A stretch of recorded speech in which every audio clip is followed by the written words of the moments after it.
nuestra, Ya va. a nuestro ¿Se lo ve? conversatorio. ¿Será este? Aquí está. Perfecto.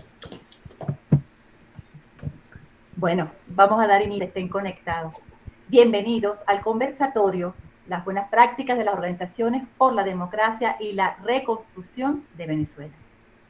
Mi nombre es Carolina Medina, formo parte del Movimiento Internacional Araguaney, un movimiento donde nos encontramos varios venezolanos que están dentro y fuera de Venezuela con un único punto importante, que sería el de luchar por recuperar la libertad y la democracia en el país.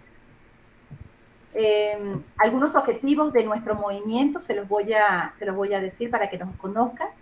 Es primero promover la vinculación de los venezolanos que viven en el exterior con las necesidades o iniciativas que se desarrollan tanto dentro o fuera del país, en favor de la recuperación y el fortalecimiento de la democracia en Venezuela. Igualmente, acompañar la formación política de las nuevas generaciones de jóvenes que manifiesten interés o que se inician en la carrera política. Asimismo, apoyar la formación técnica de los ciudadanos, las agrupaciones y los líderes de la sociedad civil para una efectiva participación ciudadana y conducción corresponsable del país.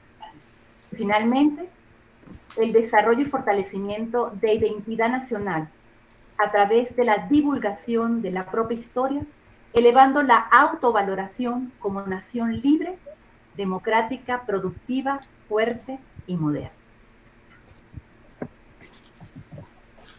En este momento, siendo nuestro primer conversatorio de este año 2023, tengo el gusto de darle la bienvenida a las organizaciones y a tres personas sumamente importantes, son un lujo las tres, que nos van a acompañar en este conversatorio. Las voy a nombrar por orden alfabético e iniciando con el sociólogo Eduardo Battistini Delgado. Él es sociólogo, como lo dije, fue miembro de la Dirección Juvenil Nacional de Primera Justicia, concejal principal electo en el municipio de Latillo, del Estado Bolivariano de Miranda. También fue presidente de la Comisión de Seguridad y Participación Ciudadana, presidente y también vicepresidente del Consejo Municipal de Atillo del Estado Bolivariano de Miranda, director de la Casa del Pueblo del Atillo de la Gobernación del Estado Bolivariano de Miranda. Fue secretario de la Comisión Permanente del Poder Popular y Medios de Comunicación de la Asamblea Nacional de Venezuela entre el año 2016-2017. Coordinador Nacional de Comunicaciones de Primera Justicia hasta el 2022. Jefe de misión diplomática de la Embajada del Gobierno Interino de Venezuela en Colombia entre el 2021 y 2022. Presidente de Primera Justicia en el exterior y miembro del Movimiento Araguaney de Colombia y director de la Ruta Araguaney en Colombia, que es un plan de atención a los migrantes. Bienvenido, Eduardo. Gracias, bienvenido. Saludos a todos. Eduardo. Continuamos ahora con Fátima Navarro, que es Ay, representante de la organización Unión Canario Venezolana, que se encuentra en España y ocupa el cargo de tesorera en esta organización. Bienvenida, Fátima. muchas gracias. Bienvenido a todos. Un placer. Y finalmente tenemos al doctor Paciano Padrón, abogado, egresado de la Universidad Central de Venezuela, con un posgrado en Derecho en la Universidad de la Sorbona, en París, Francia. Igualmente es un historiador de vocación, miembro de la Sociedad Bolivariana de Venezuela, y ha escrito una docena de libros, de obras ya publicadas, siendo su último libro El Manual del Orador, del cual ya circula su sexta edición, publicada en los Estados Unidos bajo el título Punto, Coma y Punto. Fue profesor de la Escuela de Derecho de Estudios Políticos de la Universidad Central de Venezuela, así como de la Universidad Metropolitana de Caracas. En los últimos años se ha dedicado a la enseñanza de la comunicación oral, la gerencia y el liderazgo, no solo a nivel académico, sino en talleres prácticos.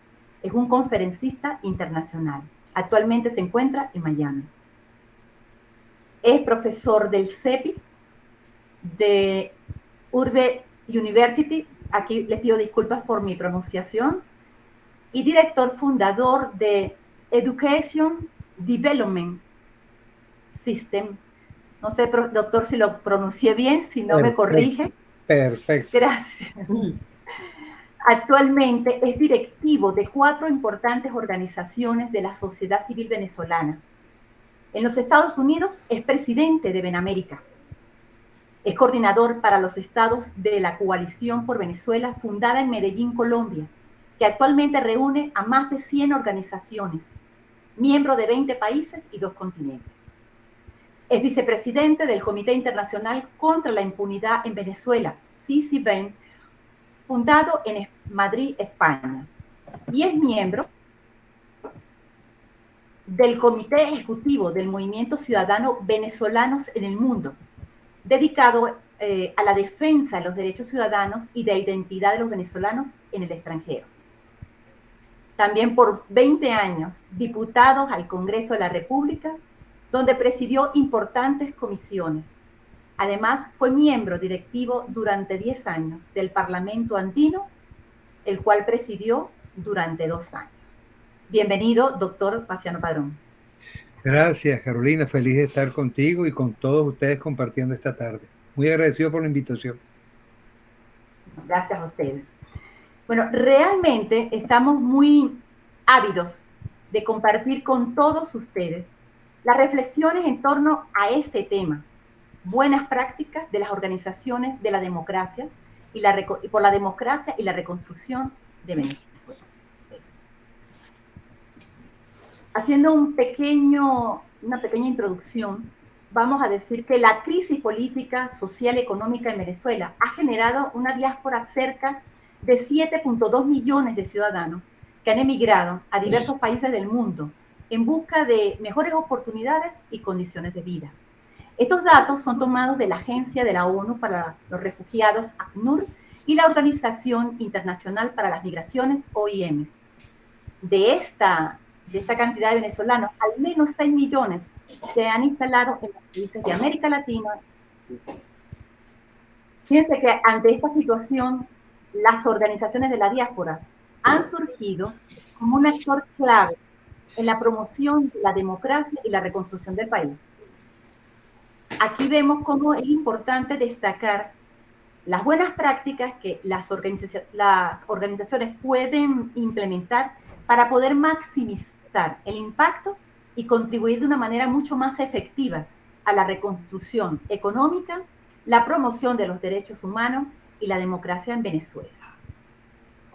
Podemos englobar o hacer una síntesis donde la diáspora y sus organizaciones pueden ser un catalizador importante para el cambio y la reconstrucción en Venezuela. Y pueden desempeñar un papel vital en la construcción de una sociedad que sea más justa, libre y próspera. Nos parece necesario poder fomentar el diálogo y la colaboración entre las organizaciones de la diáspora y otros actores que trabajan por ese bienestar de Venezuela, para poder enfrentar los desafíos de una manera colectiva y efectiva. Fíjense, en este sentido, me gustaría invitarlos a los tres en una dinámica de diálogo donde vamos a irnos turnando. Yo les voy a dar el derecho de palabra a cada una de las organizaciones, donde tendrán aproximadamente 5 minutos para poder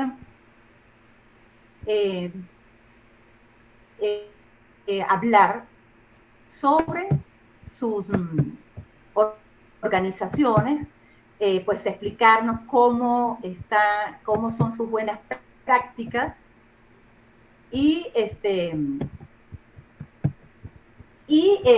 como les dije, vamos a irnos turnando. En este momento voy a leerles algunas normas general para que tomemos en cuenta y podamos tener ese conversatorio de una manera organizada, sin mayores tropiezos. Fíjense, tomar en cuenta estas orientaciones para participar en este evento. Primero, no compartan el enlace a la invitación de esta sala. Solo podrán unirse las personas que se registraron con antelación a través del formulario que se publicó en nuestro blog. Mantenga apagados sus micrófonos y cámara mientras el ponente está hablando. Evite generar ruidos e interrupciones. Formule su pregunta en el chat durante la exposición del ponente o espere a la sesión de preguntas y respuestas. Use el botón de levantar la mano para pedir la palabra cuando desee hablar y espere que el moderador lo llame por su nombre. Identifíquese antes de hacer su pregunta, indique el nombre y el país donde reside. Sea breve y claro durante la exposición, durante la sesión de preguntas y respuestas, aproximadamente 1 minuto. La grabación de esta sesión será compartida por correo en el blog www.movimientoaraguaney.blogspot.com. Recuerde que puede unirse al Movimiento Araguaney como voluntario en el blog que se dispone en el formulario que se dispone en el blog. Entonces, pues vamos a iniciar con nuestra conversatorio. Quisiera que, no sé si en el orden que los presenté o alguno de ustedes quisiera de los tres comenzar, para que tienen 5 minutos, recordemos, para poder iniciar esa exposición y nos puedan dar a conocer cada una de sus organizaciones. No sé quién de los tres quisiera comenzar. Está abierto. Los micrófonos. Lo dejas en el mismo orden que presentaste, si quieres. Bueno, me parece bien. Entonces vamos a comenzar con el licenciado Eduardo Battistini. Adelante, Eduardo. Sí, bueno, nuevamente gracias por la invitación y saludos a todos los que están conectados. Bueno, nosotros en Colombia tenemos una organización muy reciente, que es la organización, casualmente, además, una grata casualidad, es la ONG Fundación Araguaney. Y les cuento un poco cómo surge la idea de Fundación Araguaney. Durante el último año del presidente Iván Duque, me tocó asumir la responsabilidad de conducir la Embajada de Venezuela en Colombia, de la Asamblea Nacional y del gobierno interino.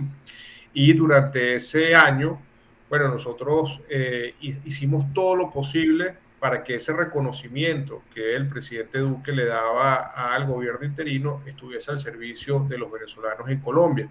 Y una de las primeras cosas que hicimos fue firmar un convenio luego de 2 meses intensos de trabajo con la Cancillería colombiana en ese momento, para sustituir el mecanismo de la apostilla en Venezuela de documentos universitarios, que era un mecanismo prácticamente imposible y costosísimo para el venezolano común.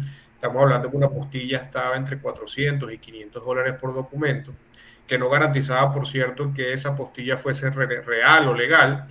Y logramos de manera gratuita durante ese año, con el aval de la legalización de la Cancillería colombiana, apostillar más de 70.000 documentos universitarios para venezolanos en Colombia.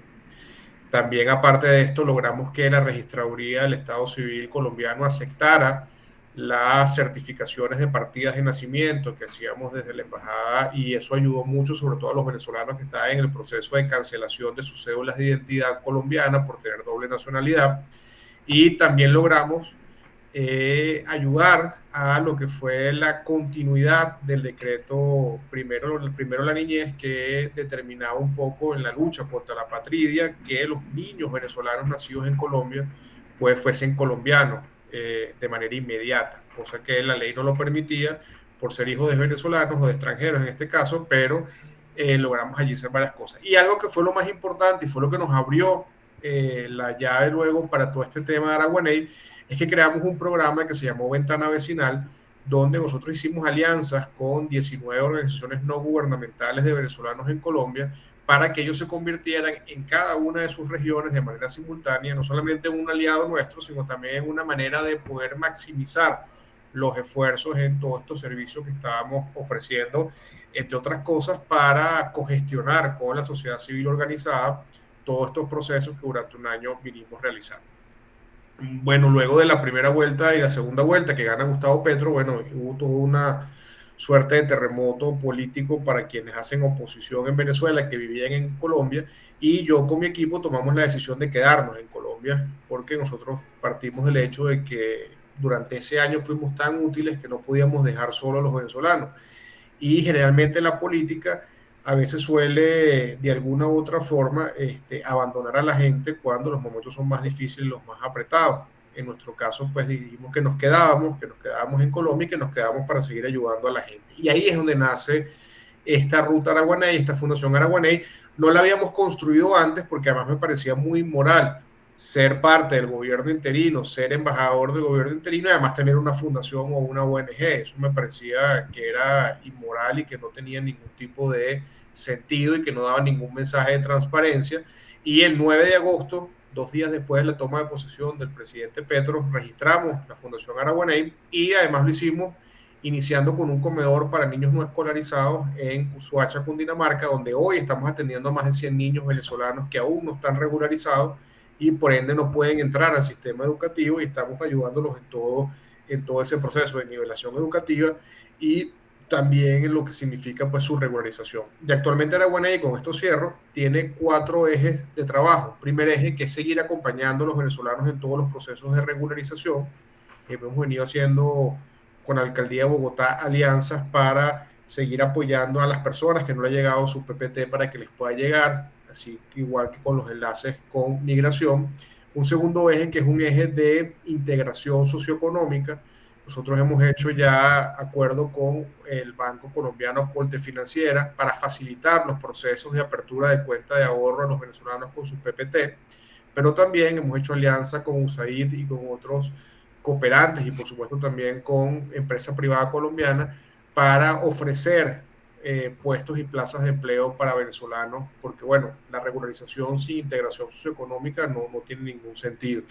Lo tercero, que hemos seguido conservando nuestras alianzas con el Politécnico, el Gran Politécnico Colombiano y la Universidad del Rosario para seguir manteniendo nuestra clínica jurídica para migrantes. Y por último, el tema político, que es la lucha por la defensa de los derechos a los venezolanos en el exterior, principalmente en Colombia, en el caso del derecho a la identidad y por supuesto de miras al 2024, todo lo que significa el derecho al voto del venezolano en el exterior. Eso es un resumen muy sucinto de lo que ha sido y cómo nació Araguaney en Colombia.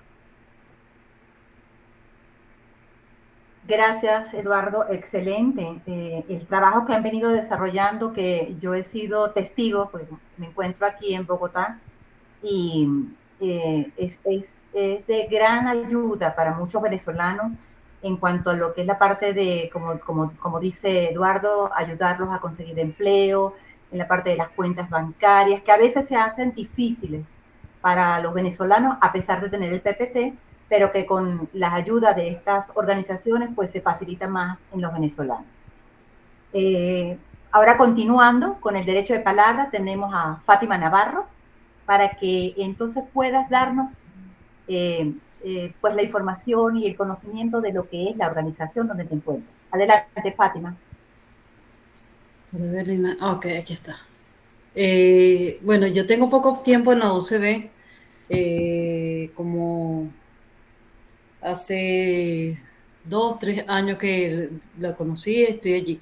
De hecho, el presidente, el fundador, uno de los fundadores, que es Agustín, él me envió un audio y me gustaría colocarlo, donde le explica realmente muy bien, porque si digo, sé que se me van a escapar detalles.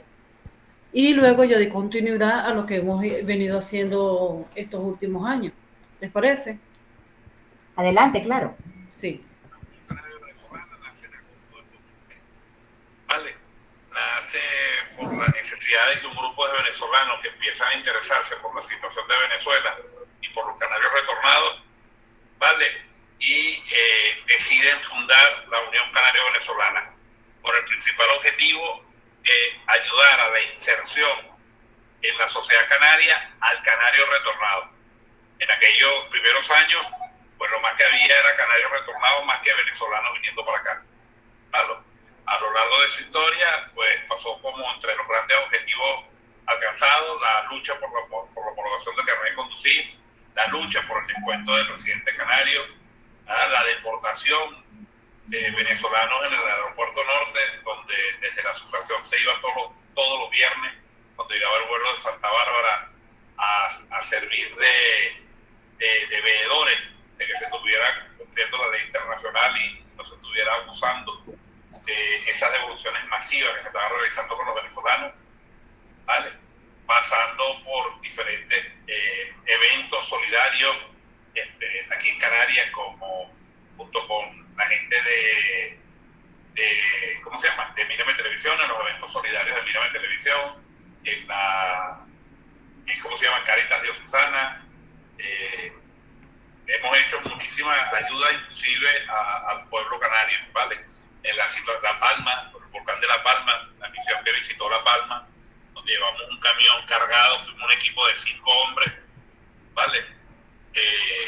No solamente a llevar la ayuda, sino luego ayudar allí a desocupar el pueblo de La Laguna, parte del pueblo de La Laguna, por supuesto. El pueblo de La Laguna pusimos nuestro granito de arena para ayudar a que la gente del pueblo de La Laguna pudiera sacar sus cosas de su casa.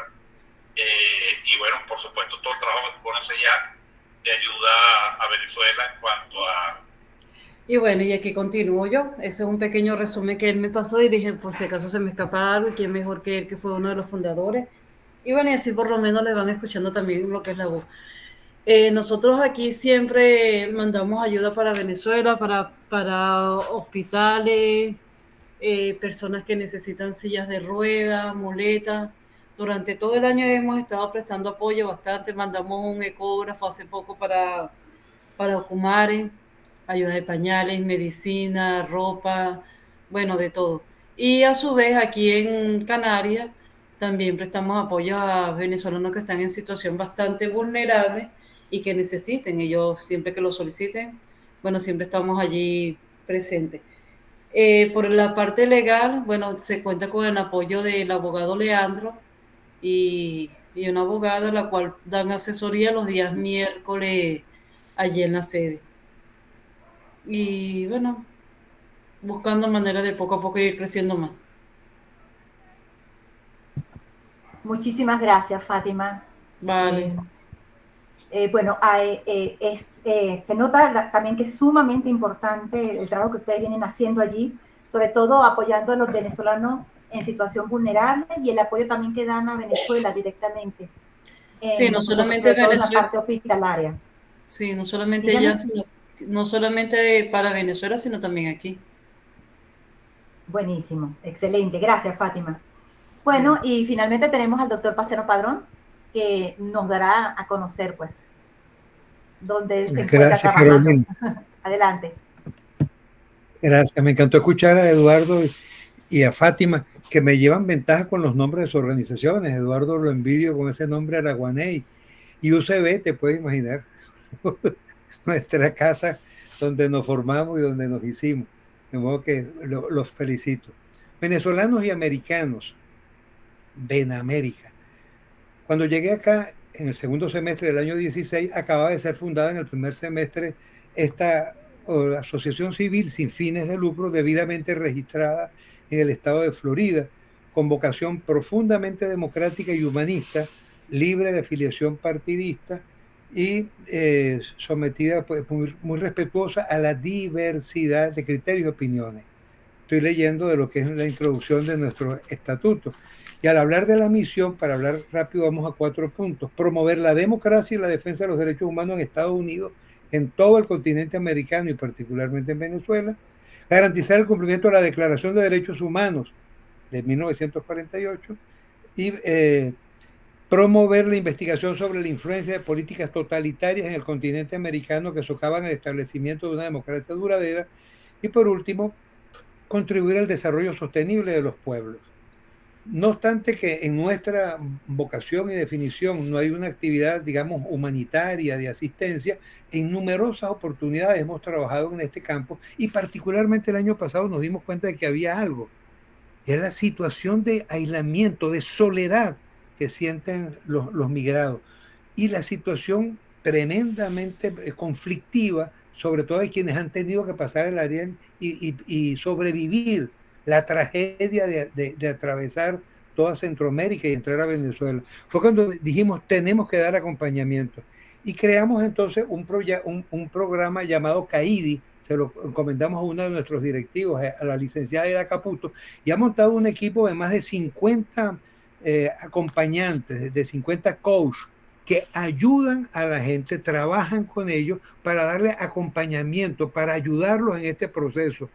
Con el pasar de los días hemos ido variando y abriendo hacia asistencia psicológica, porque algunos de ellos no basta el trabajo del coach, sino que requieren también ya un trabajo más profesional de un psicólogo, y hemos encontrado, digamos, esa área que no estaba atendida por nadie.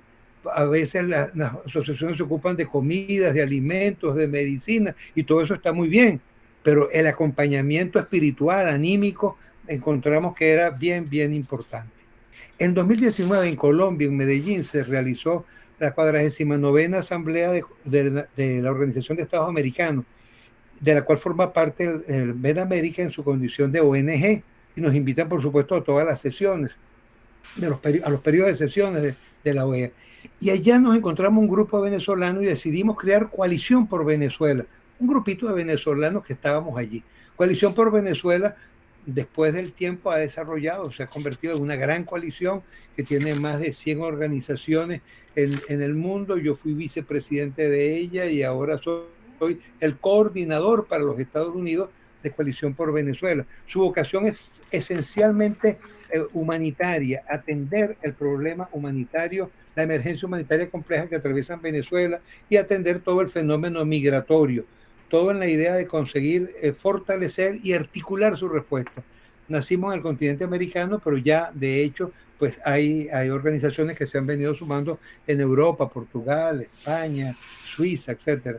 Como que lo que comenzó siendo un movimiento de organizaciones americanas ya ahora es un fenómeno continental. De modo que entonces esta coalición tiene un carácter internacional. Al año siguiente, el año 20, nos conseguimos con un fenómeno bravísimo. Era la situación del caso Venezuela en la Corte Penal Internacional, estancado. Durante 18 años, la Fiscalía de la Corte Penal Internacional había estado en manos de dos elementos, los periodos duran 9 años, elementos del llamado socialismo, movimiento socialista bolivariano del siglo XIX. Entonces ahí nos conseguimos con que el primer fiscal había sido propuesto por el presidente Kirchner de Argentina, y quien le sucede 9 años después, que era la subfiscal, una mujer de origen africano, Besú Bensouda, sigue esa misma línea, y por eso durante 18 años no se había abierto un solo juicio. Dijimos, esto no puede ser. Estaban moviéndose para que un español capitaneado por el expresidente Zapatero pudiera llegar a la fiscalía. Dijimos, esto sería horrible, esto sería continuar sin que haya justicia en Venezuela. Pues no hay justicia en el país, ni la justicia internacional no funciona. Trabajamos durísimo, montamos entonces este Comité Internacional contra la Impunidad en Venezuela, allá en Madrid, y del cual yo tengo el honor de ser vicepresidente, y hemos trabajado muy duro por la justicia internacional. Logramos la designación del actual fiscal, que en algo más de un año ha logrado demostrar un cambio radical. Acabamos de celebrar que más de 2.000 denuncias fueron formuladas ante la Corte, pidiendo más de 2.000 formularios. Estos formularios, algunos de ellos son colectivos, varios de ellos.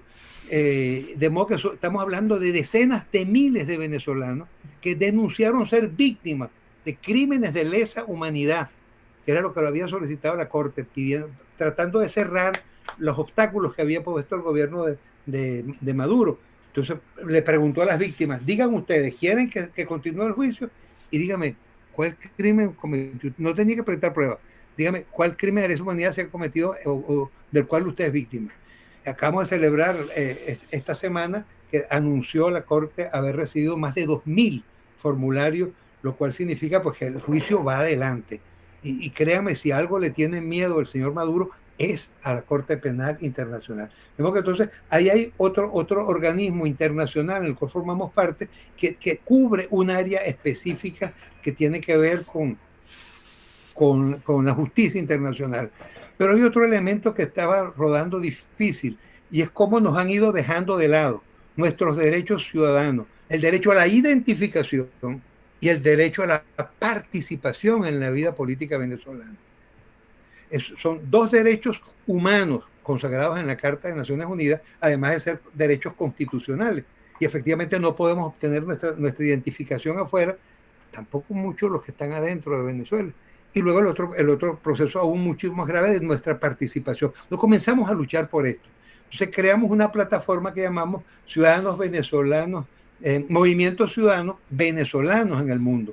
Por cierto, una vez que lo constituimos y comenzamos a manejar, a generar presión, hemos logrado algunas cosas. Ya, ayer, por ejemplo, nos reunimos por segunda vez con la Comisión de Primaria, una larga reunión con el presidente y los demás miembros, y logramos avanzar inmensamente en lo que tiene que ver la organización de las primarias, porque tampoco ahí nos querían dejar afuera.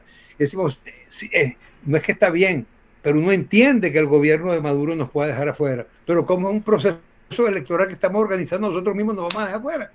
Entonces ya se tomó la decisión, ya no participará el CNE dentro de este paquete de la elección afuera, y vamos en nosotros mismos quiere decir la sociedad civil, orientados, ayudados, guiados por la Comisión de Primaria, avanzar en ese proceso de preparar las primarias y de generar una presión inmensa para lograr efectivamente nuestra participación.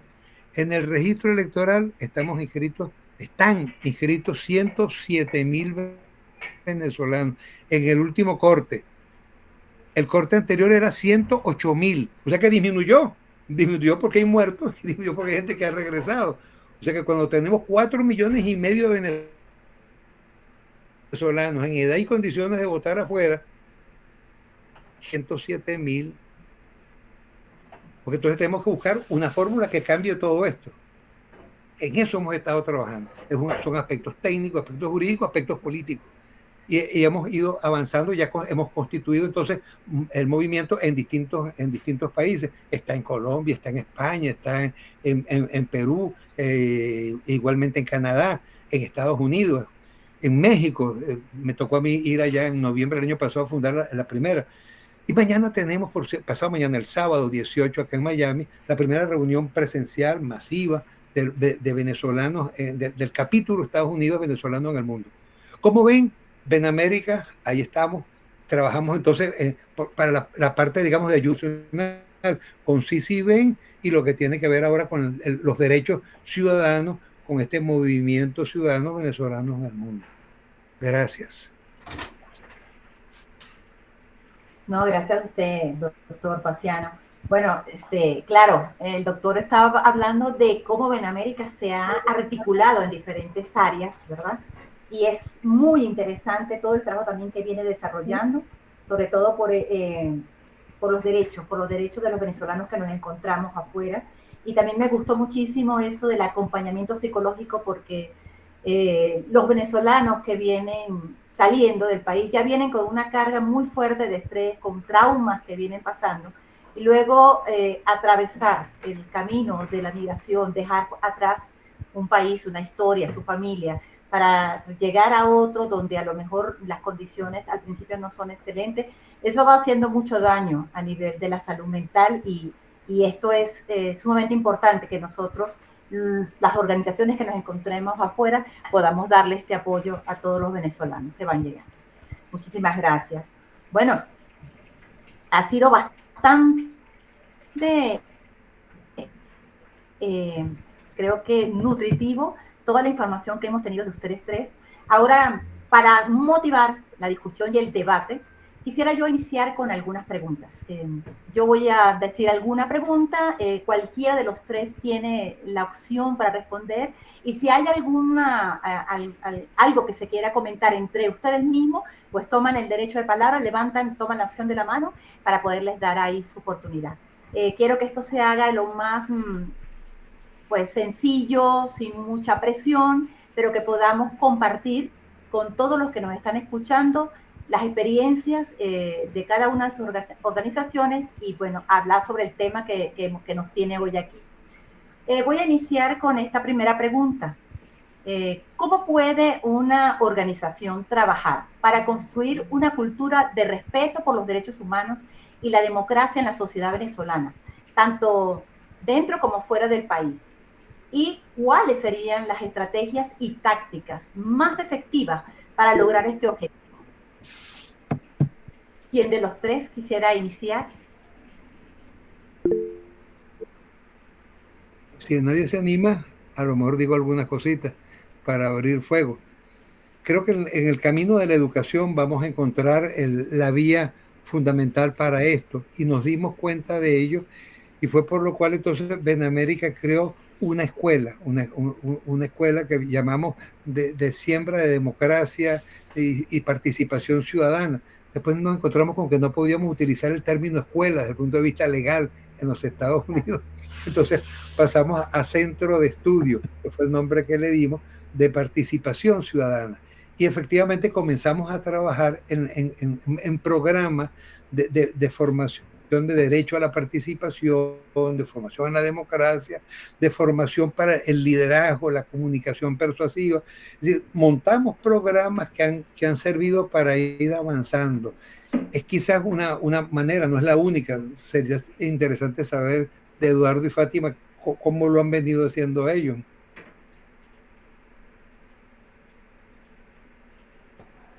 ¿Fátima? Sí. O Eduardo, a ver.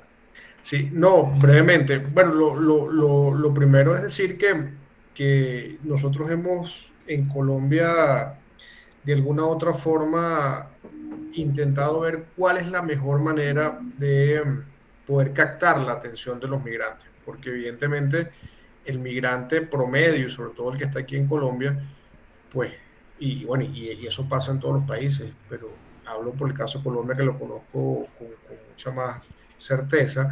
Bueno, prácticamente si algo no tiene el migrante es tiempo, si algo no tiene el migrante es la posibilidad de dedicarle tiempo a otra cosa que no sea el sobrevivir el día a día dentro del país de acogida, para no solamente poder vivir medianamente, sino para también poder ayudar a su familiar que está en Venezuela. Y entonces cuando uno trata de alguna otra forma buscar la manera de agrupar a estos migrantes para de alguna otra forma poder darle toda todas estas pastillas, todas estas herramientas, todos estos temas que tienen que ver con la defensa de los derechos humanos, también los derechos políticos, los derechos que establece la Constitución, además como el derecho a la identidad, a veces suele ser complejo para ese migrante porque siente o puede tener la necesidad de sentir que no le es útil en términos de su uso del tiempo. Entonces nosotros hemos diseñado una estrategia de primero abordar al migrante desde el tema de la utilidad, cómo somos útiles para ayudarlos a resolver sus problemas en la sociedad colombiana, temas de migración, temas de asesorías legales, temas de apoyo en empleabilidad y todo lo que les comenté al principio. Y luego de que ya el migrante está con nosotros en los operativos, está con nosotros en las actividades, entonces aprovechamos el espacio para poder hablar de todos estos temas. Entonces, de alguna u otra forma, para nosotros es fundamental que la estrategia sea buscar primero ser útil o tratar de ser útil a los venezolanos para con base a eso poder tener una respuesta que nos permita pues agruparlos, tenerlos allí, haberles sido útil y entonces ahí sí como que te escuchen, epa, esta gente tiene algo interesante que decirme o esta gente tiene algo interesante más que aportarme, aparte de haberme apoyado o haberme acompañado en algún proceso. Así nos ha funcionado nosotros, por lo menos acá en Colombia. Y, para responder a la pregunta que colocaron acá, bueno, antes de nuestra ONG no, hay muchísimas ONG en Colombia. Hay más de 70 ONG que están trabajando a lo largo y ancho del territorio colombiano, algunas con más ruido, otras con menos ruido, algunas con más capacidad, otras con menos capacidad, pero en todo caso todas activas y funcionando en pro de los venezolanos. Te puedo nombrar algunas que son quizás las más emblemáticas: Venezolanos en Barranquilla, la Fundación Juntos Se Puede, Colven, Funcolven, y así hay muchísimas que el doctor Paz no las conoce porque además muchas de ellas forman parte de la coalición, pero sin duda alguna creo que entre cada una de ellas tiene una particularidad específica y cada una de ellas aporta en algún tema puntual y creo que entre todas nos complementamos mucho en el trabajo. Así es. Ok, me toca. Gracias.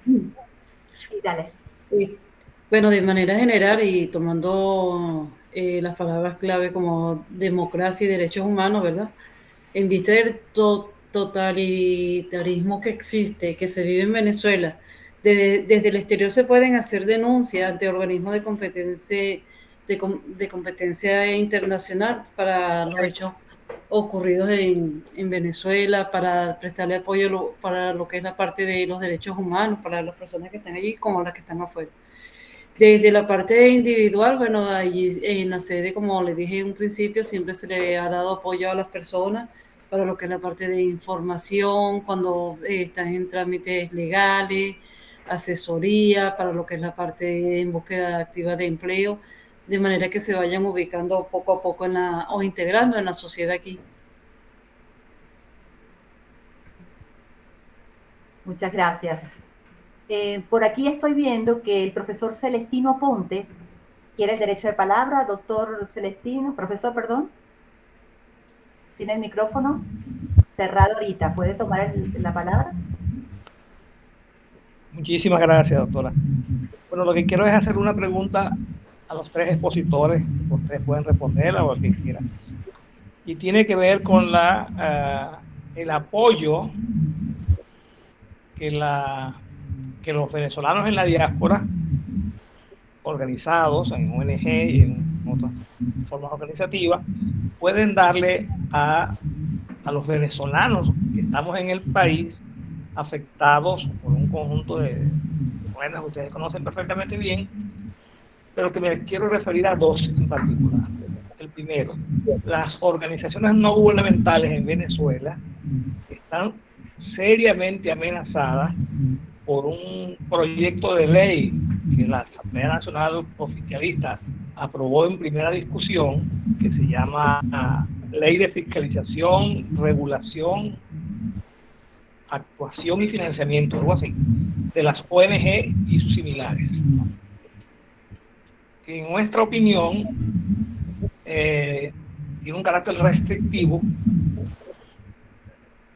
impide el ejercicio de la libertad de asociación, de organización y de participación ciudadana, que además asfixia económicamente o financieramente a las ONG que atienden a los derechos humanos. Ahora bien, ese problema, ese asunto, tal vez las organizaciones, las ONG que están fuera del país pudieran ayudar o contribuir a la lucha que tenemos las ONG dentro del país para solventar, para enfrentar o para afrontar esta situación. Esa es la primera. Y íntimamente relacionada con ello está el asunto que, como todos sabemos, en Venezuela, bueno, hay censura y hay lo que llama el régimen una hegemonía comunicacional. Aquí los programas de opinión de radio, la mayoría han sido clausurados o han sido cerrados. La prensa está censurada o autocensurada. Los portales están cerrados o bloqueados por el régimen y en consecuencia las posibilidades de comunicación, de expresarse, de llevar un mensaje efectivo al conjunto de la ciudadanía está muy limitado. Pregunto, ¿se puede desde las ONG que están en la diáspora dar una contribución orientada a romper con la censura, a frenar la censura, a apoyar la comunicación interna? ¿Qué pueden hacer al respecto? En ambos casos, en la lucha por contra la pretensión del régimen de ahogar la libertad de asociación y de organización, que es un derecho humano consagrado en la Declaración de los Derechos Humanos del año 48, ¿no? Y en otros instrumentos legales internacionales también, y por supuesto en la propia Constitución Nacional. Eso es violatorio de los artículos 52 y 67, si mal no recuerdo, de la Constitución Nacional. ¿Cuál es la contribución que pudieran dar? O sea, yo los felicito porque están haciendo un gran esfuerzo, lo que han informado es valioso, de apoyo a los venezolanos en la diáspora. Pero pregunto, además de eso, que es bien importante, y los felicito y me solidarizo con ese esfuerzo que están haciendo, ¿se podrá hacer algo en función de esto que acabo de señalar al interior de Venezuela? Es una pregunta. Gracias. Gracias, profesor Celestino. Eduardo, tienes la mano levantada primero, Sí. si quieres comenzar. Sí, no, bueno, agradecido por la pregunta y sobre los dos temas. No, sobre el tema de las ONG, sin duda alguna, ese proyecto de ley que entiendo que ya está próximo a aprobarse por parte de la Asamblea Madurista, bueno, sin duda alguna es una declaración de guerra a las organizaciones no gubernamentales. En el caso particular, en estos últimos 25 días, Julio Chávez, que es el que está dirigiendo la consulta pública de esta ley, bueno, incluso en un programa de BTV habló ampliamente sobre esta ley y se enfocó también no solamente en las ONG que están en Venezuela, también metió a las ONG y en el caso de particular habló del caso colombiano y publicó allí además la lista de todas las ONG que están de venezolanos en Colombia, un poco tratando además de hacer una suerte de petición al gobierno de Colombia que les ponga el ojo a esas ONG. Y bueno, y ya después le metieron el tema político diciendo que yo era el jefe de esas mafias de esas ONG. Pero bueno, pero en todo caso, yo lo que creo que nosotros acá hicimos varias reuniones, estuvimos en contacto con la Comisión de Derechos Humanos de la Alcaldía de Bogotá, que tiene mucha fuerza con la Cancillería colombiana, y tuvimos unas conversaciones, yo en lo personal, con la hasta ayer vicecanciller Laura Gil, y también se le introdujo una carta a la Cancillería firmada por varias ONG colombianas pidiendo que el marco del discurso a la protección a los derechos humanos que ha mantenido Gustavo Petro en toda su carrera política, pues le pusiera ojo y se le alertara sobre esta situación. Incluso también hubo una carta que enviaron distintas ONG que se encuentran en Venezuela, que fue enviada también a la Cancillería y al gobierno de Colombia alertando esta situación.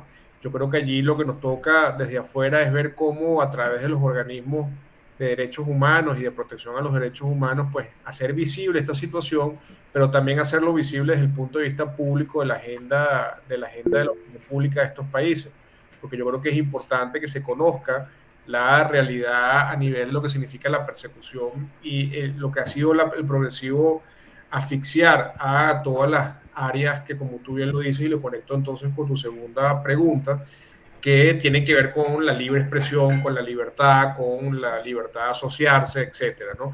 Y en el tema de lo que tú comentabas de la libertad de expresión, que está hoy en día en Venezuela prácticamente censurada y clausurada, yo sí creo que los venezolanos en el exterior tenemos un gran campo de qué hacer en esa situación. Yo por lo menos en lo particular, y los invito a que lo puedan ver en nuestras redes, nos hemos dedicado todas las semanas a hacer videos sobre la realidad de Venezuela y a desmentir esta tesis del Venezuela se arregló, de que Venezuela ahora, porque tiene un estadio de 70 millones de dólares, entonces somos el primer país del mundo, que porque ahora tenemos unos Ferraris que pasean por las calles de Caracas dentro de esa burbuja que se ha creado económica en Venezuela. Venezuela cambió y ahora Venezuela es otra. Y yo creo que desde afuera podemos hacer un trabajo comunicacional importante, tanto en temas de redes sociales como en temas de comunicación en términos de la opinión pública, pero también en convertir al venezolano que está en la diáspora en el informante del venezolano que está dentro de Venezuela. Es decir, yo creo que una de las cosas que nosotros, los venezolanos que estamos afuera, no dejamos nunca de tener es contacto con nuestro país y con nuestros familiares y con nuestros círculos de amistades. Y muchas veces me ha pasado que yo le he enviado noticias a mi grupo, por ejemplo, de la universidad, que no la han conocido en Venezuela porque no salió en ningún canal, pero yo las pude ver acá o en NTN 24 o las pude ver en redes sociales en Infobae, que está cerrada la página ya, o en alguna página o portal web que está clausurado en Venezuela. Entonces yo sí creo que nosotros podemos convertirnos en unos agentes y que se entienda bien la palabra, de propaganda o de contrapropaganda contra el régimen de Maduro, y que pueda ayudar a lo que usted comenta, que es ese estrangulamiento comunicacional y esa hegemonía comunicacional que tiene el régimen de Maduro sobre el país. Muchas gracias, Eduardo. Tenemos ahora al doctor Paciano Padrón y le sigue después Gonzalo Armando. Dígame. Yo diría que muy oportuna la inquietud de Celestino Aponte, estupenda. Y Eduardo ha respondido del camino correcto y de las cosas que se están haciendo. Yo no obstante quisiera añadir lo siguiente: esa ley Mata Sociedad ha recibido de afuera de las organizaciones de la sociedad civil venezolana respaldo, o sea, respaldo en la lucha contra ella desde todos los sectores. Yo creo que no hay una sola organización que no se haya pronunciado. Esta misma semana, el martes, como coordinador que soy del equipo jurídico de Coalición por Venezuela, preparé un nuevo pronunciamiento, precisamente angustiado, Eduardo, porque veíamos que la cosa como que sigue avanzando. Sin embargo, la presión ha sido fuerte y a nivel internacional, que es donde más hemos trabajado, en los organismos de derechos humanos, se ha trabajado muy, muy duro, porque evidentemente que esto pretende cercenarnos y cerrarnos el único espacio que teníamos. Y ahora mucho más, para cuando se acerca lo de las primarias, para tratar de evitar que las organizaciones de la sociedad civil ayuden, o cuando estábamos en todo este jaleo de la recolección de las denuncias para la Corte Penal Internacional. Ahí hubo persecución a numerosas organizaciones porque estaban trabajando en esto. Hemos que desde eso, ahí hemos trabajado, Celestino. Pero es una cosa fundamental. Tenemos que trabajar duramente para salir del régimen. Son 24 años ya, 24 años cumplidos de un proceso de deterioro y de arruinar a Venezuela. Desde afuera, por supuesto, tenemos que ayudar para enviar insumos a Venezuela, claro, para atender a los venezolanos que están afuera, claro, y para ayudarlos en su techo, en su educación, en su asistencia humana, existencial, emotiva. Todo eso hay que hacerlo, pero no podemos olvidar lo fundamental. Nosotros tenemos que pasar la página ya. Hay que coordinar ese esfuerzo, esa lucha. ¿Para cuándo lo vamos a dejar? ¿A quién se lo vamos a dejar? Que los extraterrestres lo hagan. Es nuestra tarea. Y la sociedad civil tiene que hacerlo, y junto con los movimientos políticos. Ahí hemos fallado todos, quizás los políticos más que la sociedad civil. Pero ya llegó la hora en que tenemos que comenzar a coordinar. Si no, vamos a tener un sistema perfecto para ayudar a los venezolanos afuera y para enviar ayuda hacia adentro. Pero la página no la vamos a pasar y el deterioro no se va a acabar hasta que no le pongamos punto final. Ahí quizás, Celestino, es donde más tenemos que trabajar ahora y coordinar acciones. Muchas gracias, doctor Paciano. Teníamos otra persona, no sé si está todavía en línea porque veo que se le sale el internet. Gonzalo Armando, creo que tenía la mano levantada para, me imagino, hacer una pregunta. No sé si se encuentra ahorita en sala. Si no, vamos leyendo de todas maneras aquí que nos están llegando. Bueno, ya hay una pregunta que se respondió. A Verónica Ramos ha levantado la mano. A ver, Verónica.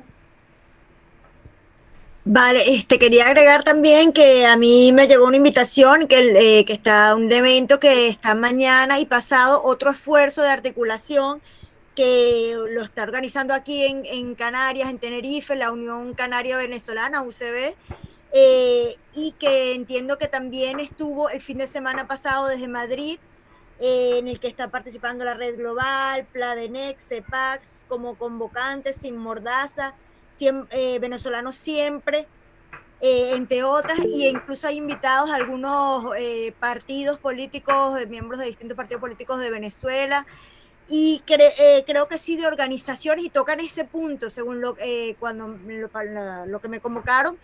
Parte de lo que piensan atacar es justamente con relación a esa ley, cómo van a hacer, porque muchas de las organizaciones tienen trabajo de envío principalmente asistencial, pero de diversa índole. Entonces, ¿cómo van a enfrentar, para unir esfuerzos para enfrentar ese problema de lo que representa esos obstáculos que quieren poner con estas nuevas leyes y todas estas limitaciones? Entonces, ese encuentro, yo voy a participar, sé que Tello Benítez también va a participar.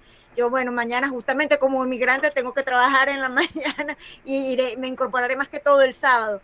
Pero bueno, que es parte de los esfuerzos que tenemos que hacer, un poco en la misma línea, ¿no? De unirnos más. No sé si están informados los demás panelistas al respecto. Sí, yo quería estimularte, Verónica, y a Tello que asistan. Nosotros asistimos acá en Miami. Ellos escogieron 12 ciudades en el mundo, aquí 2, Houston y Miami, 2 en España, estuvieron en Madrid y ahora están en las islas, y luego estuvieron, no sé si en Colombia, si en Bogotá estuvieron, en Lima, etcétera. Vale la pena. Es un estímulo para la organización, para como poner las ideas sobre el tapete, y sobre todo para defender nuestros derechos ciudadanos. Ahí va orientado el derecho a la ciudadanía y el derecho a la identificación. Como que ojalá que puedan Tello y Verónica participar ahí, los demás compañeros que estén presentes en el sitio. Gracias, doctor Paciano. Tello tiene la mano levantada. Sí, muy buena esta reunión. El compañero José María Fernández se planteaba invitar a organizaciones interesadas en la lucha por la democracia y por la reconstrucción de Venezuela. Creo que las organizaciones que trabajamos en la diáspora debemos tener esos temas pendientes, no solamente la lucha, diríamos, reivindicativa, gestora de los derechos de los migrantes en el exterior. Desde luego, en ese contexto, Paciano, político de larga experiencia, y todos los demás, Battistini, Fátima, debemos tener en cuenta ese escenario político que se anuncia que viene el próximo año, porque si no nos unificamos todos, bueno, tenemos que pensar en actividades de las organizaciones más a largo plazo, en el área sobre todo de la cooperación internacional. O sea, que se ha venido olvidando, hay organizaciones trabajando en eso, que desarrollan proyectos en Venezuela. Hay una que, por ejemplo, da cursos de cocina en varios estados de Venezuela y ayudan a la gente a constituirse en empresarios, en emprendedores, y ayudan a resolver algunos problemas de salud, de servicios. Entonces, cuando nombraba a José María Fernández, popularmente le decimos Chema, es miembro del equipo, él destacaba que los venezolanos éramos muy buenos, o somos muy buenos individualmente. Muchos premios aquí en España, 2 médicos en estos días estuvieron en los medios porque uno hizo una operación de pulmón con las últimas técnicas y otro, un urólogo muy famoso, bueno, en los Estados Unidos y ahora aquí en España. Entonces tenemos mujeres en la NASA, contribuyendo, viajando al espacio y así nos destacamos en muchas cosas, pero las organizaciones de la diáspora son muchas, pero tenemos que tener en cuenta un objetivo común, grande, pues, para contribuir a esa situación de Venezuela. Y la diáspora, y aquí voy un poco con Celestino, es muy importante porque significa electoralmente mucho. Yo siempre recuerdo que las elecciones del 98 se decidieron por 32.000 votos. Y allí estamos en el exterior 4.800.000 votos, según cifras de algunas organizaciones de Venezuela. Entonces, bueno, la diáspora es un tema sumamente importante y debemos, bueno, tener eso en cuenta, potenciarnos y no descuidar la parte democrática y la parte de la reconstrucción. El bono demográfico de Venezuela está afuera. Seguramente estamos evaluando, el próximo foro va a ser sobre los migrantes, los trabajadores migrantes internacionales. La fuerza laboral joven de Venezuela en condiciones de trabajar está fuera. Tenemos que pensar no solamente en la lucha por el cambio político, sino también en la reconstrucción. Eso es parte o uno de los objetivos fundamentales de Araguaney. Entonces, bueno, planteo esto para que tengamos en cuenta el papel de las organizaciones. O sea que esos 2 puntos que destaca mucho Chema, la democracia y la reconstrucción, son claves y no deben escaparse de los objetivos de las organizaciones de la diáspora. Muchas gracias, Tello. Ya tenemos al señor Gonzalo Armando, que tenía la mano levantada. Señor Gonzalo, ¿tiene alguna pregunta?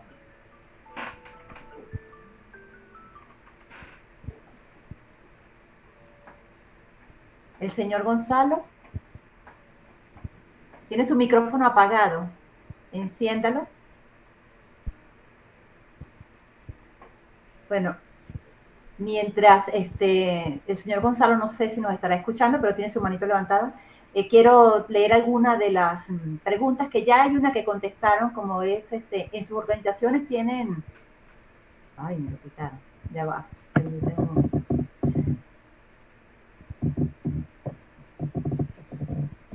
En sus organizaciones tienen en mente realizar acciones o desarrollar proyectos dentro de Venezuela. Esa pregunta ya fue respondida.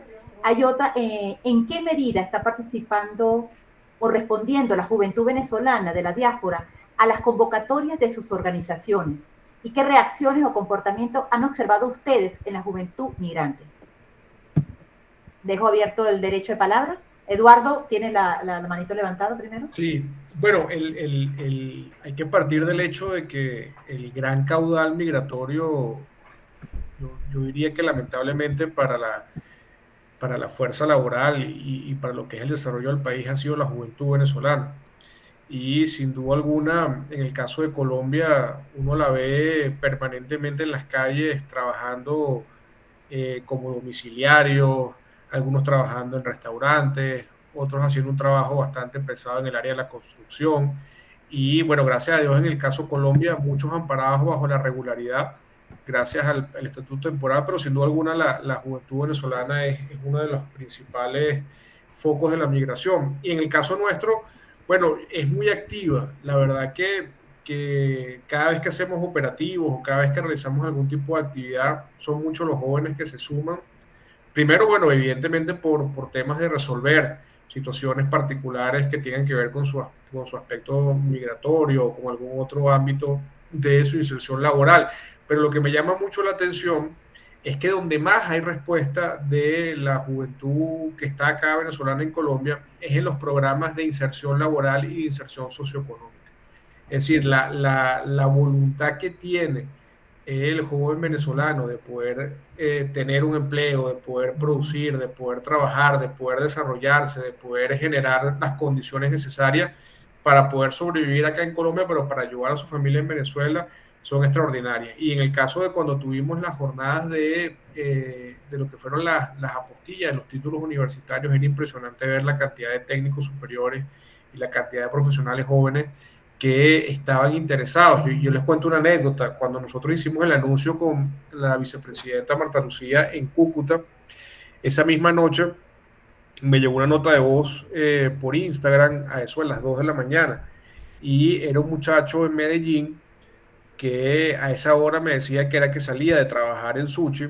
El muchacho era ingeniero industrial con un posgrado, además, y como no había podido validar nunca su profesión acá en Colombia, estaba haciendo sushi en un restaurante en Medellín. Y él me decía que cuando vio el video en Instagram saliendo del restaurante, bueno, se le salieron las lágrimas porque decía, bueno, voy a poder hacer toda mi documentación, porque además me están cobrando nada más por las notas y los 2 títulos y las 2 notas, en Venezuela casi $2.000 para apostillarme. Y ya yo intenté hacerlo una vez y me estafaron. Entonces, yo sí creo que hay una respuesta muy buena de la migración. A mí lo que me preocupa, y ustedes que seguramente tienen más experiencia en el estudio del fenómeno migratorio, es que hay muchos jóvenes que también están haciendo su vida fuera de Venezuela. Y eso de alguna u otra forma va a cambiar la composición social en nuestro país, porque hay muchos jóvenes que, bueno, que ya se van a quedar afuera y que irán a Venezuela de visita o irán a Venezuela de paseo o para enseñarle a sus hijos cómo es el país de sus padres. Y eso realmente es triste porque de alguna u otra forma esos son parte de las consecuencias de este sistema político que ha condenado al país en los últimos 24 años a esta desidia. Pero yo sí tengo también la expectativa de que hay muchos jóvenes venezolanos que también van a regresar y van a estar en la reconstrucción del país. Pero sin duda alguna son los más activos y son los más preocupados por muchos temas. Y también los de la tercera edad. Tengo que confesar que los operativos, las personas mayores de 60 años son muy activas, están pendientes de todo tipo de información, son los que a veces nos informan a nosotros, mira, salió la resolución del gobierno sobre esto, salió tal o cual decreto del gobierno de Colombia, es decir, también han sido de gran ayuda en todos estos procesos. Envidio, Eduardo, la incorporación de tantos jóvenes, pues nosotros desgraciadamente acá no la tenemos. La experiencia nuestra ha sido lo contrario. Tenemos un comité juvenil, Jorge Amado, muchacho estudiante universitario, dirige nuestro equipo. Tenemos 7 equipos de trabajo en Benamérica por área. Él se ocupa de este grupo juvenil, pero realmente la participación más numerosa se da en la gente más adulta. Los niveles de la integración de nuestros comités de trabajo, tenemos unas 200 y tantas personas incorporadas. El promedio está cercano al 60 o por arriba de los 60 años. Y bueno, algunos migramos viejos. Eso de migrar a los 70 y pico no es fácil. La semana pasada cumplí 78. Y el promedio acá es bastante elevado. No hemos tenido esa suerte. En cuanto al retorno, lo sabe muy bien Eduardo, se calcula aproximadamente que el 70% de la gente se queda afuera en estos procesos migratorios. No retorna para vivir, retornará de paseo, etcétera, pero no suele retornar. Y mucha gente joven termina por desconectarse totalmente. Esta actividad no me interesa lo que pueda estar ocurriendo. Incluso para un movimiento como el que ahora tenemos, Tello nos hablaba con razón de que cerca de 4.800.000, en todo caso 4,5 millones de venezolanos en la diáspora estarían en edad y condiciones de votar. ¿Cuántos van realmente a ir? ¿Cuánta gente se va a mover? La mayoría de esos son jóvenes. Ahí va a estar difícil el asunto. O sea que mi respuesta a la pregunta que nos hacía Carolina es que acá definitivamente responden más los viejitos que los muchachos, y mire que nos preocupa. Hemos hecho muchísimo esfuerzo para hacerlo. Nuestra escuela, nuestro centro de estudio va orientado fundamentalmente hacia ellos, buscando precisamente motivarlos. No es tarea fácil. Muchísimas gracias, doctor Paciano. Tenemos también a Fátima. Me permite el señor Armando González darle derecho a Fátima Navarro para que pueda expresar también su opinión. Fátima. Sí, tomando lo que estaba diciendo Eduardo, y felicitando al señor Padrón por su argumento. Primero voy a empezar con lo de Eduardo. Aquí, por ejemplo, en las islas, con la parte de las formaciones que da el gobierno para empleo, la gran mayoría son venezolanos. Tanto el alumnado en formación para integrarse en el área laboral como el personal docente. Casi todos y excelentes venezolanos. De hecho, ahora estoy haciendo un curso y casi todos venezolanos. Y desde que llegué ha sido así. Siempre buscando manera de formarse, de prepararse, de integrarse con cursos, aprovechando todos los recursos, todos los medios, y aquí de paso en las Islas Canarias hay dan bastante formación para que la gente pueda irse incorporando en el área laboral. Hay bastantes oportunidades por esa área. Con respecto a lo que dijo al señor Padrón, mire, 100% de acuerdo. La gran mayoría de las personas que hemos salido de Venezuela, y sobre todo la juventud, yo creo que el 90%, señor Padrón. Poco a poco vivimos nuestro duelo y nos vamos desconectando, y lo que más quedamos conectados con la Venezuela de antes, por supuesto, somos las personas que tenemos más edad, pero ya la juventud no, porque ya tienen calidad de vida afuera y se van adaptando y se van acostumbrando más a vivir afuera en un ambiente sano, con calidad de vida, con bienestar y todo aquello. Que sí extrañamos a la Venezuela de antes, y ese gobierno, bueno, es que de verdad que a veces no preferiría no hablar mucho porque ya sabemos cómo es. Y bueno, la fe y la esperanza es lo último que se pierde y hay que mantenerlo. Bueno, continuamos. Muchísimas gracias, Fátima. Ahora sí tenemos al señor Gonzalo Armando González que quiere expresar o manifestar alguna pregunta. Señor Gonzalo, tiene que abrir su micrófono. Ahora sí me escuchan. Ahora sí, éxito. Gracias. Pues bueno, ante todo felicitarlos por cuanto que esto es una excelente forma para comunicarnos. Fíjense, yo pertenecía a nuestra gloriosa Fuerza Aérea de los años 80.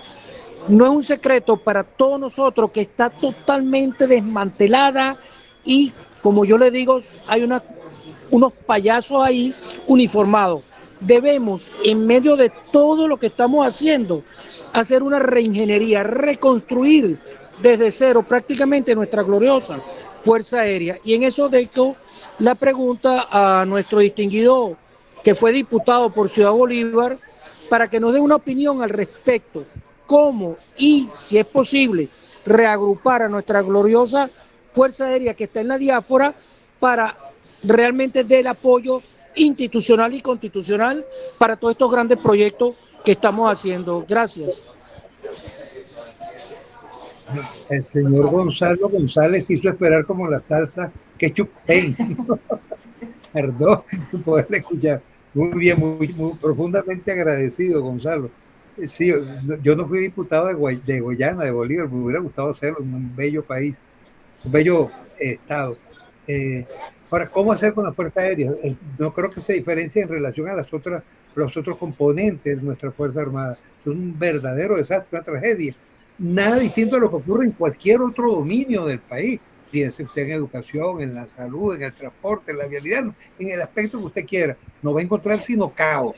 Porque aquí la política fue destruir al país, destruir sus instituciones para poder sobrevivir ellos y para poder mantener el control, acabando las instituciones, acabando y fustigando fuertemente los derechos. Una de las cosas que le ha sido difícil es acabar con la sociedad civil. Y mire cómo le han dado, cómo persiguen, cómo ahora con esta nueva ley mata sociedad pretenden ponernos de lado. Digo ponernos porque no solamente los que están adentro, sino que también pretenden cercenarnos las posibilidades de nuestro trabajo desde afuera.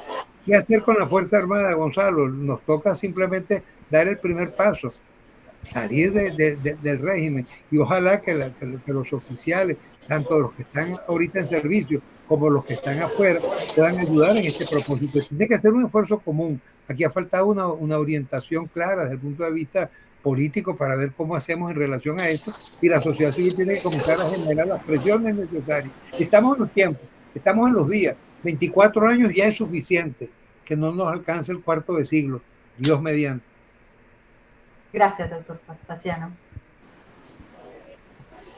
Sí, yo brevemente con ese tema, yo he tenido la oportunidad de interactuar con muchos oficiales de las Fuerzas Armadas que en su mayoría son tropas, que han venido a Colombia, bueno, en búsqueda de un mejor futuro, porque hoy en día, me comentaba hace poco, un oficial de tropa no llega ni a $15 al mes, un salario, y tiene unas condiciones además que son prácticamente paupérrimas. En estos días, por cierto, se filtró un video en redes sociales sobre ese tema y cómo un funcionario de cierta jerarquía de ese comando o ese pelotón les estaba reclamando y que no se debían quejar y que no debían tener una actitud hostil contra las cosas que faltan en la Fuerza Armada. Y yo sí creo que, como decía el doctor Paciano Padrón, uno de los principales males que nos ha dejado nos ha heredado este proyecto político ha sido la destrucción de la institucionalidad del país, ¿no?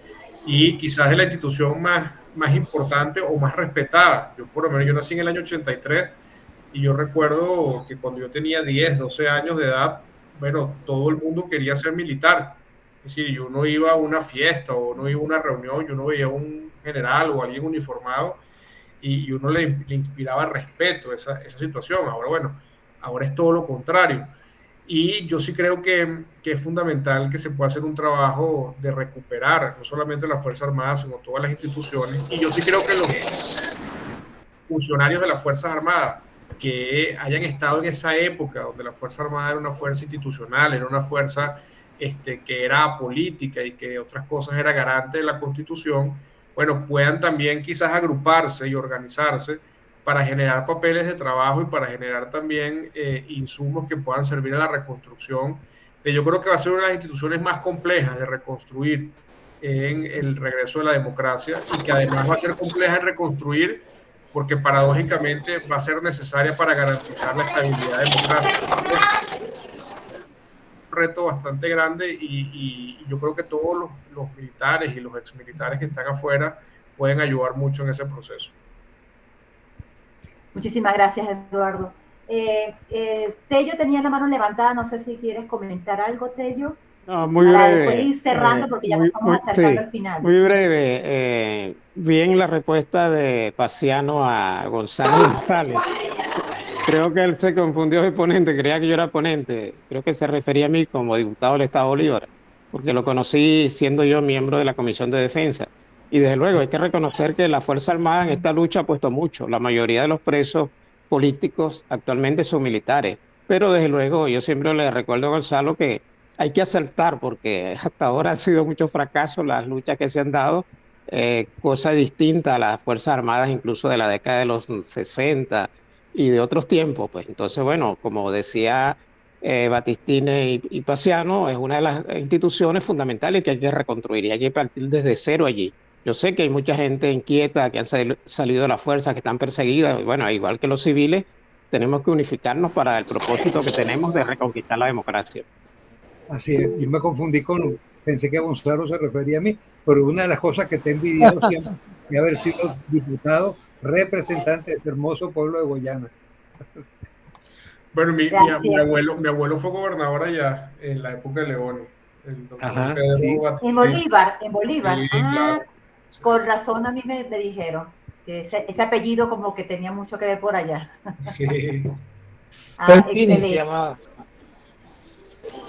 Ok, ok. Bueno, ya nos estamos acercando a los minutos finales. Quisiera, aquí hay unas preguntas todavía que tengo en el chat que me parecen bien interesantes. Voy a hacer estas dos últimas y cerramos entonces esta maravilloso conversatorio que ha sido de verdad muy nutritivo y que nos ha permitido de alguna manera a todos los que estamos en la diáspora y a los que están dentro de Venezuela que la diáspora no es solamente un grupo de personas que está tratando de surgir en otro país, sino que estamos aprendiendo a organizarnos, uno, para poder luchar por esos derechos necesarios del venezolano, por la reconstrucción y recuperar esa democracia y la libertad de nuestro país. Entonces, hoy me siento muy contenta porque me siento que no estoy sola, que estamos un grupo todavía de muchas personas en diferentes países y que estamos remando hacia a un mismo punto entre todos. Entonces, muchas bendiciones para ti. Voy a decir aquí estas últimas preguntas. Basado en sus experiencias como migrantes y como líderes de organizaciones, ¿cuántos años les parece que podrían tomar la recuperación de la democracia y la reconstrucción de Venezuela? Esta es una pregunta difícil, pero ahí se las doy. Pues. Adelante. Lúcete, Eduardo. Eduardo. No, bueno, es una pregunta compleja, pero yo sí creo que yo creo que como decía el doctor Paciano Padrón, el primer paso sin duda es poder salir de estos malandros que tienen el poder. Pero yo sí creo que hay allí un efecto inmediato que va a hacer luego de la salida de esta gente del poder, que es la recuperación de la confianza en un país que pueda ser garante de libertades y garante de un Estado de Derecho. Yo creo que eso es fundamental porque tú puedes tener un país, bueno, y el mejor ejemplo somos nosotros, tú puedes tener un país nadando en petróleo, tú puedes tener un país nadando en oro, puedes tener un país con las mayores riquezas, pero si no hay Estado de Derecho y si no hay reglas claras y si no hay un mercado que se controle por la ley y no por el capricho de quien gobierna, es muy complejo que un país pueda desarrollarse. Ahora, yo creo que parte de la reconstrucción del país pasa por enfrentar, yo creo que el principal mal que tiene hoy Venezuela, que es la pobreza y la desigualdad. Es decir, no hay en la historia de nuestro país, y podemos revisar cifras de los últimos 60 años en Venezuela, que haya habido una brecha de diferencia de ingresos tan grande como la que hay hoy en Venezuela. Pero no solamente la diferencia en la brecha de ingresos, sino la desproporcionalidad de esos grupos que integran esa brecha. Es decir, el percentil más pobre de los venezolanos puede llegar a ser 100 veces más pobre que el percentil que es mínimo y que no llega ni al 10% de la población que tiene los mayores ingresos. Y eso sin duda alguna tiene por debajo un caldo de cultivo muy peligroso para la estabilidad también del país y para lo que puede ser también la paz de nuestro país. Yo creo que una de las principales,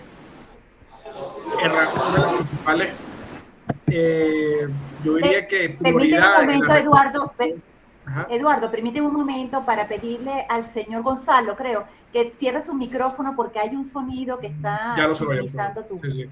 Okay. No, que yo digo que una de las principales prioridades en la reconstrucción del país es eso, porque nosotros recuperando el aparato económico, haciendo una inversión social lo suficientemente importante para empezar a cortar esa brecha que se ha generado por culpa de las políticas de estos últimos 24 años, yo creo que va a hacer que el país pueda mejorar. Y lo otro, y con esto termino, es que Venezuela pueda abrirse a tener relación con el mundo libre y con el mundo democrático. Es decir, Venezuela ha apostado a una política internacional que tiene que ver específicamente con quienes son afines a su ideología y quienes son afines a su forma de gobernar. Y paradójicamente los países que son afines a su ideología y a su forma de gobernar también son países profundamente pobres y que en algunas ocasiones no solamente son profundamente pobres, sino que han paliado su pobreza a costilla de nosotros. Verbigracia, Cuba, Nicaragua, algunas islas del Caribe. Entonces, Yo creo que Venezuela tiene una oportunidad en un gobierno democrático de aperturar nuevamente sus relaciones políticas y económicas hacia el mundo libre, hacia el mundo desarrollado, hacia el mundo democrático, y yo creo que Venezuela, sin duda alguna, en un corto plazo de quizás 5, 6 o quizás 10 años, pueda nuevamente encauzarse en una vía de progreso y en una vía donde podamos nuevamente reconstruir el país. Y por último, que eso sí es verdad, es lo último, hacer un trabajo para recuperar el orgullo y la dignidad de ser venezolano. Yo creo que una de las cosas que más nos ha quitado el régimen de Nicolás Maduro es ese orgullo, esos valores de ser venezolano. Ha tratado de vender una narrativa donde lo bueno es malo y donde lo malo es bueno. Nos ha tratado de hacer creer que el que agarra el camino fácil, el que agarra el camino de la corrupción, es el que tiene éxito, y el que se dedica a trabajar, a estudiar, entonces es un fracasado. Es decir, yo creo que ese modelo de sociedad hay que cambiarlo, y eso también es parte de una política de cultura ciudadana que nos permita recuperar esos valores de la venezolanidad, pero también recuperar la escala de esos valores y poder saber dónde realmente está lo bueno y dónde realmente está lo malo. Muchísimas gracias, Eduardo. Por aquí tengo la mano levantada de Fátima, que quiere aportar. A ver, Fátima. Sí, mira, bueno, con respecto a la pregunta que hizo el compañero, yo creo que yo en lo particular, no como UCB, sino como yo, Fátima, que pasarán muchos, muchos años, porque el deterioro sobre todo de la sociedad ha sido bárbaro. Y como bien había dicho Eduardo, esa supervivencia y sobrevivencia de comerse unos a otros para poder subsistir en un sistema como ese, de verdad que a mí casi me cuesta hasta la vida, porque hasta me enfermé y tuve que salir de allá. Y mucha gente que salió de allá no quiere regresar. Con respecto al orgullo venezolano, mira, gracias a Dios que la gran mayoría de los migrantes que han venido para acá, para las Islas Canarias, de verdad que es gente con muchos fundamentos, gente con muchos principios, gente de mucho respeto y de mucha caridad, y de verdad que yo me he sentido muy cómoda en mi retorno a las Islas Canarias, porque la gran mayoría de mis amistades aquí son venezolanas, familias, niños que están estudiando, que se están formando, y se conserva esa esencia aquí del venezolano, esa esencia de la cual la que nos identifica a nosotros como venezolanos. Gente con buen vocabulario, buen léxico, de buenos valores, de buenos principios, y que no quiere volver, que la gran mayoría, vuelvo a decir, no quiere volver a lo que quedó en Venezuela. Eso de verdad que, mira, con la gran mayoría que yo he hablado, no, a eso no. Y va a pasar mucho tiempo, como en Cuba. Los que se quedaron allá ya se adaptaron a ese sistema. ¿Qué nos queda a nosotros como organizaciones? Mandarles ayuda, porque tenemos ese enlace, tenemos esa conexión y siempre la vamos a tener. Pero ¿quién puede contra ese monstruo? ¿Quién pudo contra Fidel? ¿Ah? Cuando vinieron los cubanos y nos decían, mira, que eso se va a hacer así, que eso va a ser así, ninguno creímos que esto es un país, esto no es una isla. Así no, peor. Y así ha ido por todo el mundo, y así va a seguir. Y ahí ¿quién va a poner orden ahí si no pudieron los militares? Que se les metió el G2 cubano y acabó con ellos. Los simples civiles. ¿Qué pasó con Oscar Pérez? El que se le vio que de verdad podía hacer algo, mira cómo lo mataron así. Y de verdad que yo a veces prefiero estar calladita, porque es mejor. Pero es verdad, eso, mira, no, yo creo que de verdad la gran mayoría no va a regresar. Me siento orgullosa de ser venezolano. Aquí, de verdad que la calidad de venezolano que me consiguió fuera excelente. Y desde aquí, vuelvo y repito, como ONG, prestar apoyo por la conexión que tenemos con nuestra gente allá y estar claro lo que hay. Gracias, Fátima. Gracias por tu comentario. No sé si el doctor Paciano quisiera ya, para ir cerrando, porque ya nos quedan poquitos minutos, un poquiticos. No, yo quiero, por supuesto, que hacer mención a estas últimas palabras de Eduardo y también de Fátima. A diferencia de Fátima, yo tengo mucha fe, Fátima, en esto. Créeme que sí. Van 24 años y es mucho, demasiado. Pero nosotros vamos a salir de esto. Depende de nosotros mismos en lo fundamental. Tú me podrías decir, pero ahí están todos los que murieron, ahí están los muchachos del año 14, los del año 17. Mencionabas a Oscar Pérez y como él podríamos mencionar tantos más, pero nos ha fallado la unidad de criterio para la acción, ha fallado el trazar una política que nos permita unirnos y encontrarnos. No podemos dejar de pensar en eso. Yo me niego a pensar que voy a estar toda la vida, lo que me pueda quedar de vida, simplemente ayudando a gente acá, venezolanos acá, o mandando ayudita para Venezuela. La gran ayudota y donde tenemos que empeñarnos es en pasar la página, en de una vez ponerle punto final. Yo estoy seguro que si actuamos todos juntos eso se va a lograr. Yo estoy seguro que si somos capaces de sumar nuestra voluntad y nuestro coraje y nuestra disposición, ¿en qué se luce el G2 cubano? En matarnos la esperanza. Anden con un alfilerito pinchándonos los globos. Cada vez que surge una esperanza, cada vez que hay una potencialidad, una posibilidad, ahí están ellos serruchando para tumbarnos el aliento, para quebrarnos las alas. Yo creo que esta hora, mis queridos hermanos, se los digo honestamente, es la hora de que digamos vamos a la batalla final y vamos a librarla con todo, vamos a ponernos de acuerdo. Por supuesto, cada quien actuando por su lado nos sirve. Por eso celebro tanto esta iniciativa de Araguaney, encontrarnos, esta alegría de podernos ver los rostros, de compartir experiencias y de irnos fusionando, de ir encontrando vehículos. Esta es una bisagra estupenda para ver rostros que no conocíamos o para reencontrarnos. Como me encantó ahorita ver a Tello, que tenía tantísimos años que no veía, o a Eduardo lo vi más recientemente en Bogotá en una reunión, pero creo que es oportunidad cierta de sumarnos. Yo quiero felicitarlos, que sigan en esta idea, en este tipo de trabajo, y por supuesto invitarlos a la esperanza, invitarlos a luchar. No podemos decir ya se acabó o colgar los guantes como tantísimos otros. Ayer antier, casi lloraba con unos chamos, era gente joven, 30, 35 años quizás. No hacemos más, no luchamos más. Eso está perdido, aquí no hay más nada que hacer. Por supuesto que cuando decimos así está perdido, ahí es cuando aplaude Maduro, ahí es cuando el G2 cubano se da banquete, nos tumbaron la esperanza. Y con la esperanza en el piso no hay posibilidad de salir adelante. Entonces levantar el ánimo, levantar el coraje, la fe, la disposición a luchar, a dar y encontrarnos en escenarios como estos nos permiten transmitirnos esa alegría y ese entusiasmo. Que Dios bendiga a Venezuela, que bendiga a Araguaney y que bendiga tantas organizaciones y tantas voluntades dispersas en el mundo entero. Que el Señor se apiade de nosotros y nos ayude a tener fe y nos ayude a tener esperanza, a que esa esperanza no muera nunca. Muchísimas gracias, doctor Paciano.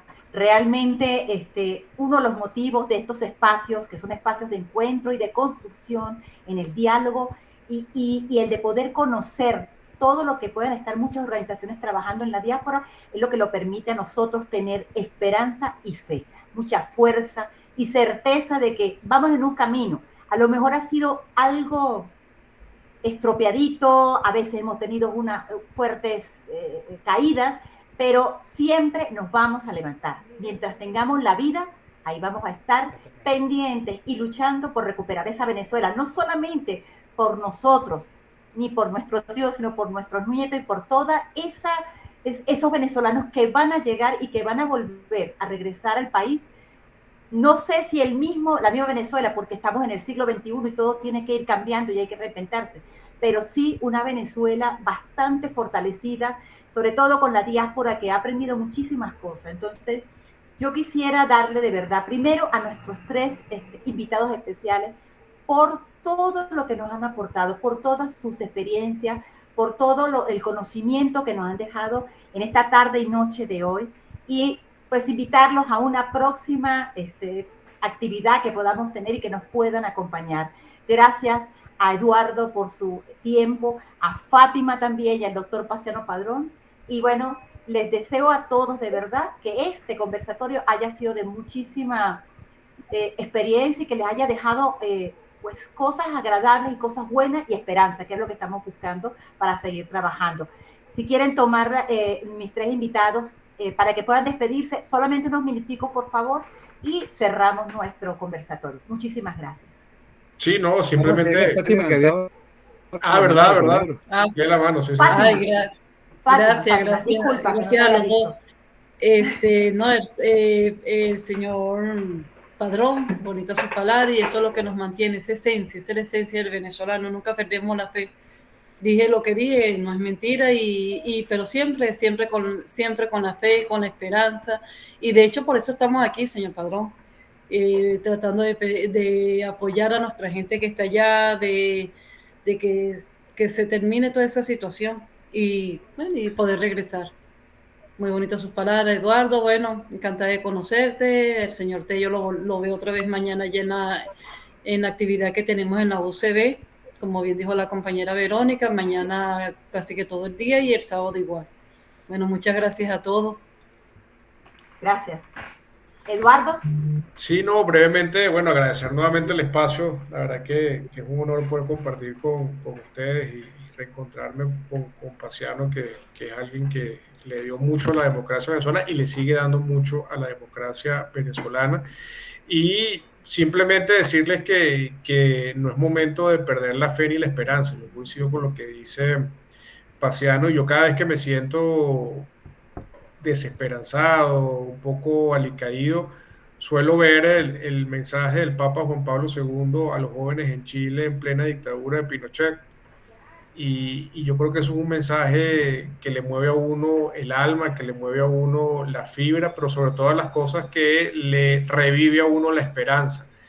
Y la esperanza para vencer el miedo, porque yo creo que eso es lo que hoy en día Venezuela está, en una línea muy delgada entre vencer el miedo y hacerlo con esperanza. Yo estoy convencido que en el 2024, si nos unimos todos, si hacemos lo que tenemos que hacer de manera correcta, y si dejamos también un poco al lado los egos y las mezquindades, que sobre todo generalmente vienen más de la política que de la sociedad civil, yo creo que vamos a poder, sin duda alguna, hacer que el pueblo venezolano salga masivamente y podamos derrotar democráticamente a un régimen que evidentemente no lo es. Gracias. Sí, aun cuando a veces, Eduardo, también de la sociedad civil nos da por ponernos a pelear entre nosotros y buscar competencia, y como si fuera una carrera de carritos, en vez de darnos cuenta que tenemos que sumarnos y ayudarnos y ser bien solidarios. Tello, ¿tienes papel y lápiz en la mano? Pues quiero comunicarme contigo. ¿Tienes papel ahí y lápiz? Anota mi teléfono, déjame echar esta colita. Más 1-786-452-3800. 1-786-452-3800. Mándame una notica porque me gustaría hablarte. Vale, feliz de haberlos visto todos. De verdad que estoy muy contento, muy agradecido con Carolina por haberme invitado, en todo caso haberme hecho la invitación en nombre de Araguaney. Feliz de haber reencontrado a Eduardo, de haber conocido a Fátima y de verla luchadora, bregadora, con ganas, el reencuentro con Tello, haber escuchado a Gonzalo y a los otros que participaron con las preguntas a nivel del chat. Como dije antes, encontrarnos ya es suficiente cuando hay amor, cuando hay ganas, cuando hay disposición a crecer. Como que este reencuentro es una especie de inyección para seguir adelante, para tomar fuerza, para seguir luchando. Que Dios bendiga este esfuerzo. Adelante siempre. Amén, amén, doctor. Bueno, muchísimas gracias a todos ustedes, a nuestros participantes, al público que estuvo del otro lado. Buenísimo, gracias. Saludos, pues. Gracias. Saludos a todos. Saludos. Hasta luego. Suerte.